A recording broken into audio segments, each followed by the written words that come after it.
There we go, and that's a bite and the first fish of the season. I'm fishing on the River Wye, not too far from Foundhope, below Hereford. And I'm just fishing with bread.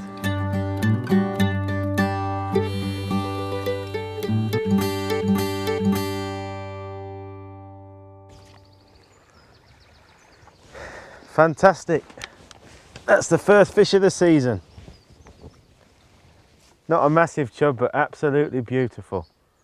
Fin perfect.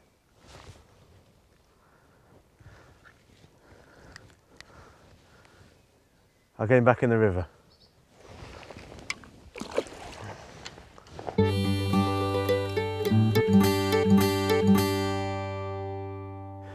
So this is the first swim that I've selected, and I've fished this peg predominantly because it's really easy to get close to the river on this concrete groin, but also it's running off these shallows over into the bend and into a bit deeper water. And I think the chub have congregated in this shallower water to spawn. Obviously they've finished spawning now, but I just thought this would be a good start to try first of all. So I'm just fishing with a really simple rig with a loafer float and a small piece of bread. And I've had a couple of small chub already, and I'm just feeding small balls of ground bait with some bread in.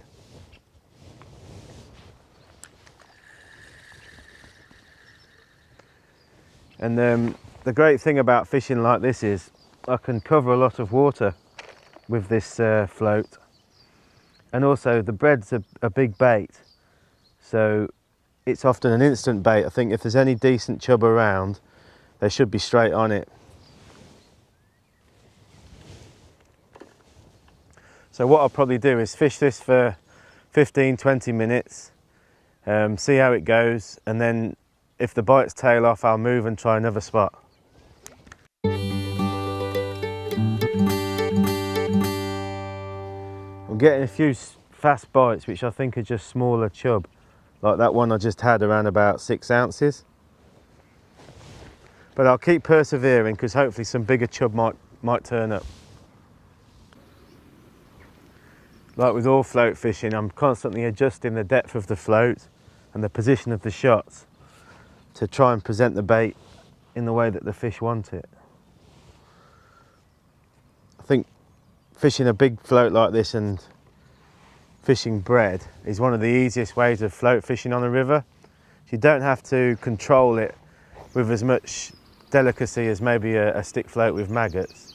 The bites can be very positive, and really all you need to do is get the float in position and just let it run with the flow.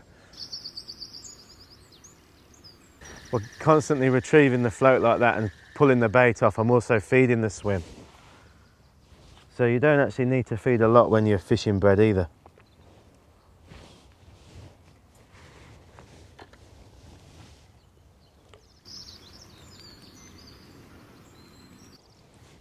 There we go.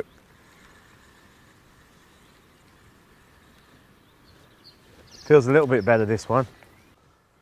I'd actually made a slight adjustment to the rig by adding another BB because I'd started to miss a few bites, and I think that's made the rig a bit more sensitive. Maybe the chub could feel the float.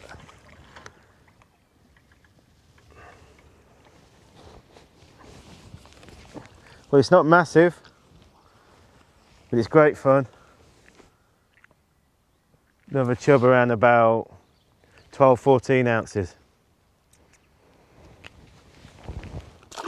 Okay, with that I think we'll move to another spot and see if we can catch a bigger fish.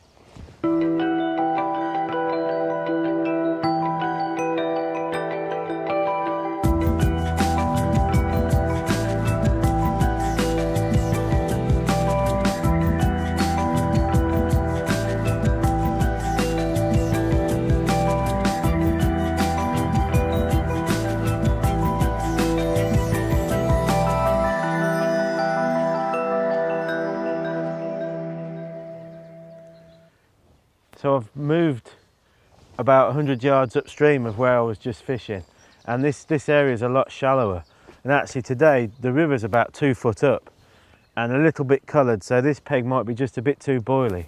But I'm just going to give it another go with the bread and just see if we can't catch a better sized chub. I think this, for me, this is what fishing's all about. I'm so thrilled to be back on the river, and how it's changed since the winter, all the vegetation, and it's just absolutely beautiful sitting here. I really like this kind of roving approach as well. I think it's really interesting fishing, and on the River Wye like this, you've got potential of catching some absolutely fantastic fish.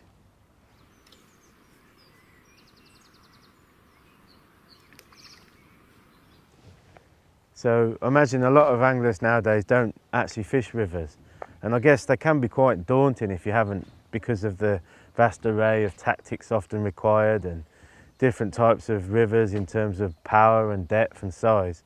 But I think fundamentally river fishing is quite simple, like any kind of fishing, and I think you've really just got to learn a little bit about the venue that you're fishing, ask people, and give it a go, because I think it really is an absolutely fantastic way of fishing, and one that really can be so enjoyable.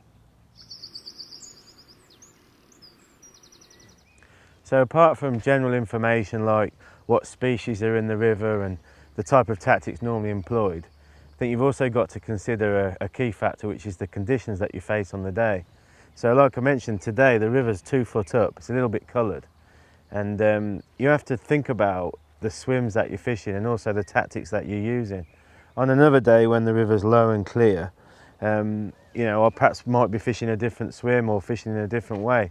And conversely, if the river's up and flooded, then obviously you've got to adapt your tactics to suit.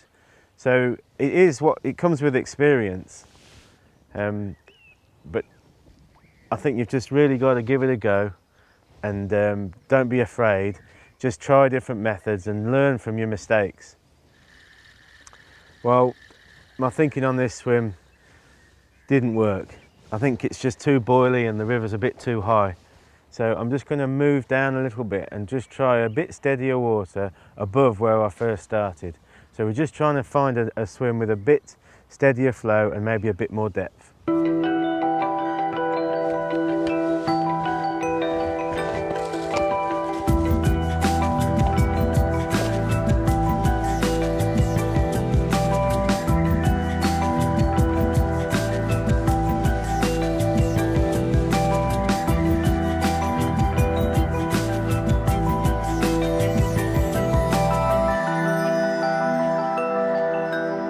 So I'm fishing another spot now. As you can see, it's a bit overgrown, but it looks really good. I've got a little bit more depth, so I'm going to see if I can catch something. I'm just going to start by putting a ball of that ground bait with a bit of bread in, and then we'll just run our bread down with that ground bait.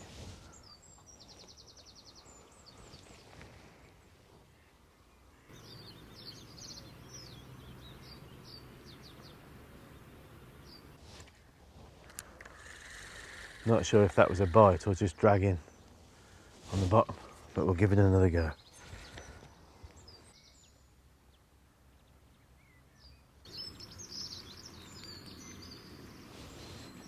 Wow, fantastic. That was a brilliant bite.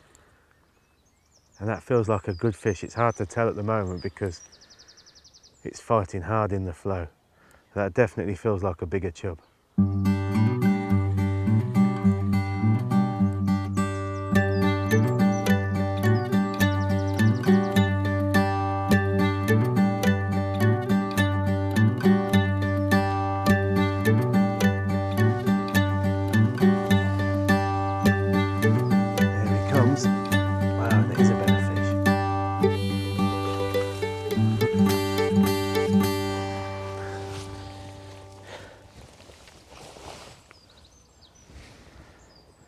That's a bit better. It's a lovely chub, around about £2. Absolutely mint condition. I think chub are the main target species today. At the start of the season, obviously with it being close to spawning, I don't think some of the other fish that are very prolific here we'll be feeding today. Fish like barbel and maybe roach and dace. So I think chub are a really easy fish to target early season. They're a very greedy fish in that they eat lots of different types of food. And fishing in a positive way like this, as I mentioned, swapping between different swims will often get you a chub quite quickly. On another day, you know, the chub can be really tough to catch and really cute as well. And you need to fish with smaller baits like maggots and casters. But early season, when maybe they haven't seen a bait for a while, they can be easily fooled with a big bait like bread. I also like fishing with worms in this sort of style, with a roving approach, and also big pieces of luncheon meat. So, like I said, it's a simple way of fishing, one that's very effective for catching such greedy chub early season.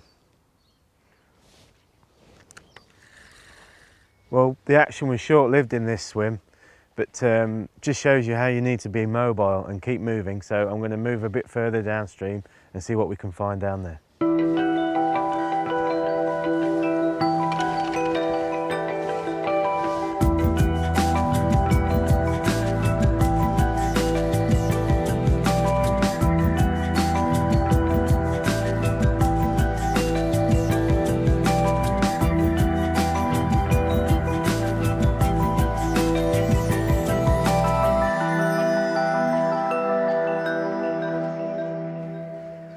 Well, I've emerged from a bit of a jungle. Everything's a bit overgrown, and I'm going to try this swim. I'm going to try it first with the float, but because it's quite slack on the inside and the main flow's on the far bank, it might be difficult to fish with a float, so I might end up fishing the feeder, but we'll give it a go on the float first.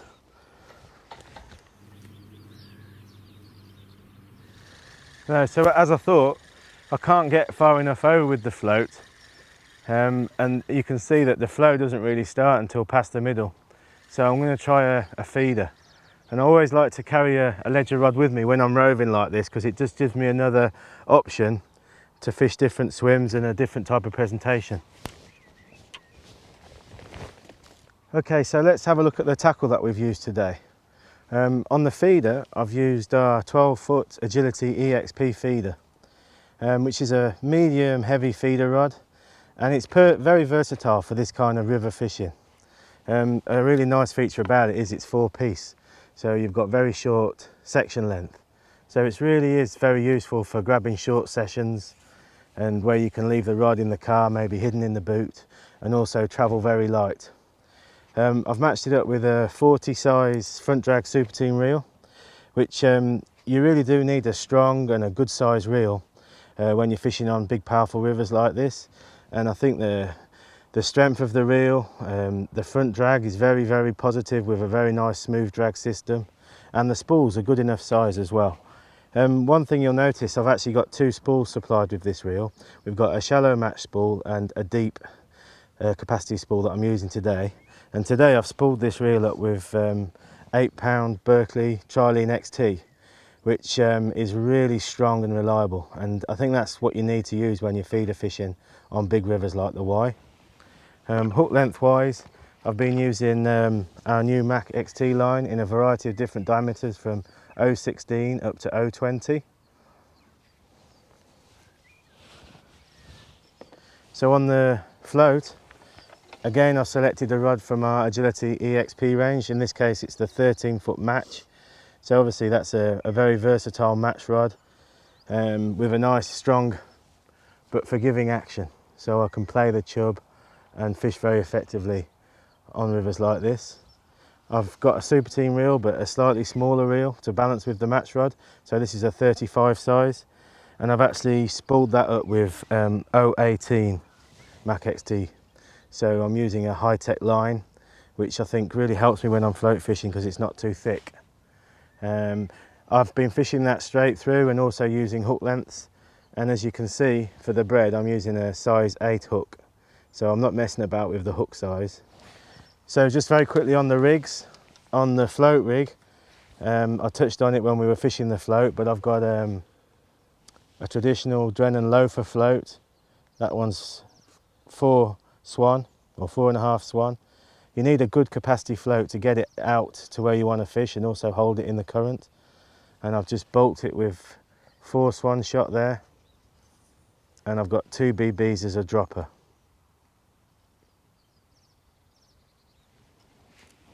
On the feeder, again, we talked about the length of the hook length being very important, but I've selected this 50-gram cage feeder to feed the mixture of ground bait and bread and pellets, and I'm fishing it on a bolt rig between those 2 quick stops. And when I was fishing with the pellet, I was using a hair rig.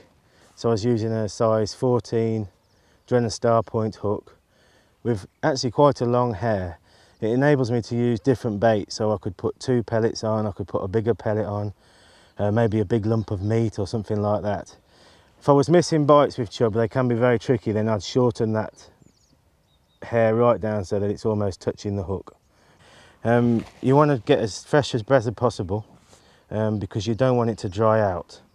And when we're fishing like this in a very positive way, I'm actually using quite a big piece of flake. And what I like to do is actually compress the bread around the top and around the shank of the hook, and then leave quite a bit of fluffy bread there that will just absorb water and look very natural to the fish. But that's a bait that's going to stay on to enable you to cast it out.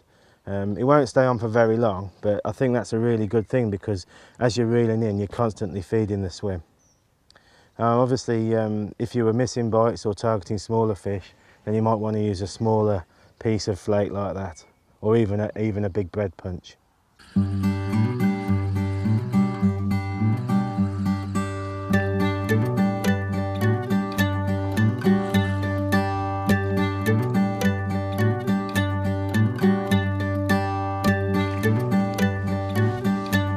Well, I'd had a few fast bites and missed them, and I've just managed to get this chub.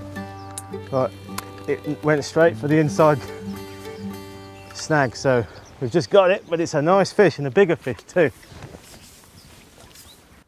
But you saw how it fought. It went straight from the far bank and tried to nail me in the trees on this side, and I'd only just nicked him in the lips. Well, that was great fun. Hope we can catch a few more chub like that.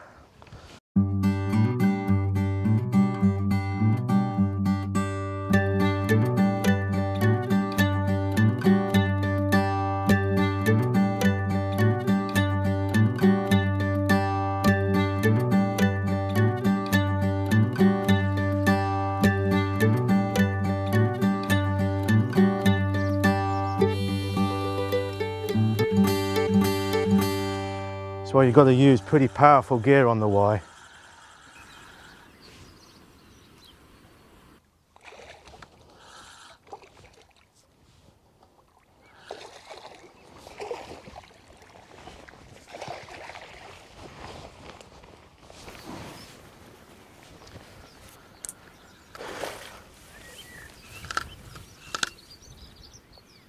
Wonderful. Hey. Another one a similar size, perhaps a little bit fatter. Absolutely beautiful fish on the Y, and so hard fighting. Guess that one's about 2.5 pounds. This feels like a good fish, and it was first cast on the pellet. Just shows you how important it is to vary the feed, both what you're feeding and also the hook bait.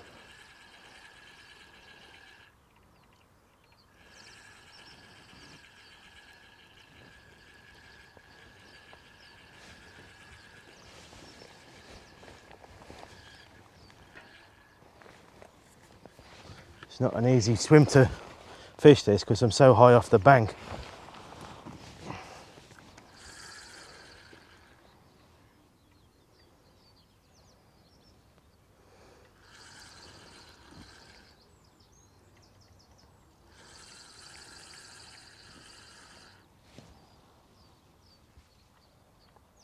Feels like another chub, and it's a nice chub.